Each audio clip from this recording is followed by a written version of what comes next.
dapat kailangan natin magtagumpay sa buhay. Dapat kailangan natin maging successful. Esophagus, esophagus. Hi guys, so welcome back to my channel. So wala akong magawa ngayon, kaya magko-cover na lang ako ng song. So kahapon ko lang siya natapos. And by the way, welcome back to my channel.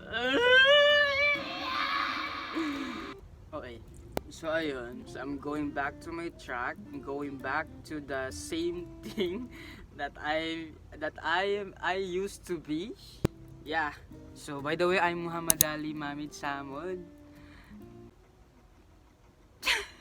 So ayun, kwentuhan ko lang kayo kung ano nangyari last year.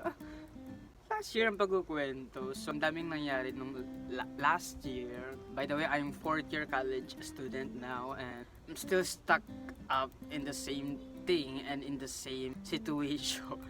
And ano ba? Na student problem.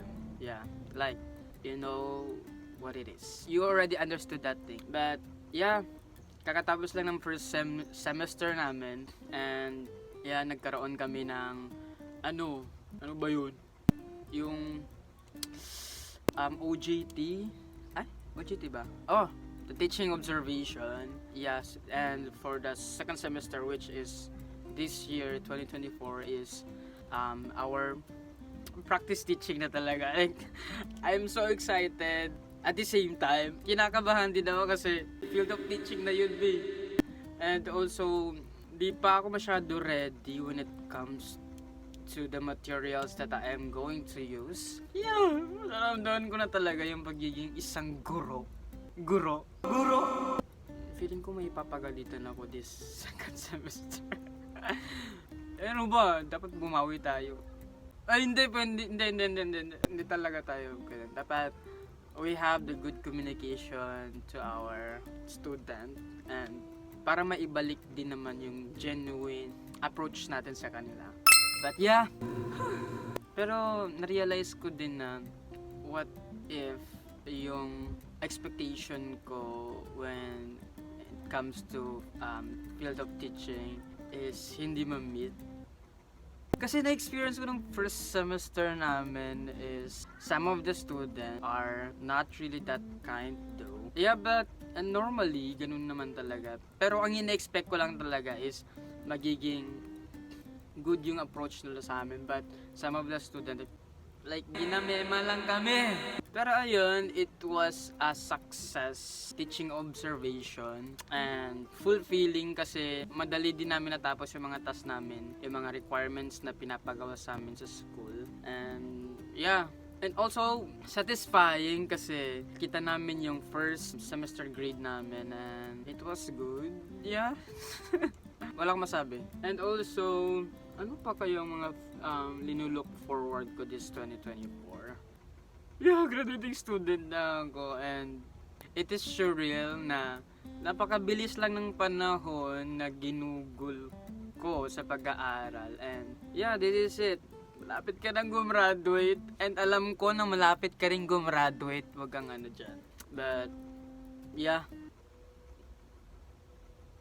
naalala ko lang yung mga ginawa ko. Kasi nung first year kami, di kami naka-apak sa school because of the pandemic. And second year, second semester, doon na kami pinastart na magkaroon ng face-to-face. Yeah, to meet your classmates, also interaction to your instructors, and doing such activities na wow. Doon ko lang din na-experience yung my first theater play na gumanap akong bida sa isang musical theater play and that was my first exposure sa mga tao kasi imagine that you're in a big stage and you are the leading actor in the play and singing and acting and your batchmate at the same time they are doing the same thing like us, like they have their own plays also, but it was divided into two kasi may classical and musical. But in our set, napili namin ang musical play gustong gusto ko rin naman kasi nakikita ko sa mga videos in online or in the other films like doing theater plays. Oh my god, I've imagined this thing. I've seen this thing in films and now, nandito na ako, nag-act na ako, kumakanta na ako. And it was also fulfilling because after the play is we won the title and we bring home the beacon of certificates and also recognition sa aming play. It also fulfilling because after that play is marami akong naging kaibigan. And yun. And ano pa ba ikukwento ko? Nung third year is such an exhausting year ever being a student. And also, I experienced yung mga burdensome ng mga normal student, mga college student na you need to work hard for yourself, maghanap ng sideline. And na-experience ko nun na in the campus, nagbenta ako ng pastil. Yeah, yung recipe ni mama is na-adapt ko naman siya. And ayun, naisipan ko na magbenta ng ganun. And also satisfying kasi may mga student pa rin na naiintindihan yung situation mo na you are a working student and kailangan nating tulungan ito. Yan, second semester, third year. And also half of my fourth year, first semester, nagkaroon ako ng sideline sa campus. But parang rini-strict nila yung pagbebenta because I've heard na parang nagiging palengke daw yung school. But ayun, okay lang din naman na pinatupad nila yun kasi for the good ambience of the school na dapat school lang talaga ito. And yun, ano pa ba? And yeah, it's January 28, 20 something in the morning, and January 29 we have the 5-day orientation before we have our teaching deployment. But yeah, lapit na ako sa aking final destination. And naisip ko rin kung ano mangyayari after I graduate. Mina-manifest ko na yung mga opportunities na dapat makuha ko. Kasi ayoko na maging miserable yung buhay ko. Ayoko na. So yeah, that's it. Na-miss ko mag-sit vlog and nami-miss ko rin na mag-outdoor vlog. Yung mga followers ko dyan na naka-follow pa rin sa akin, I'm so very thankful kasi nandyan pa rin kayo.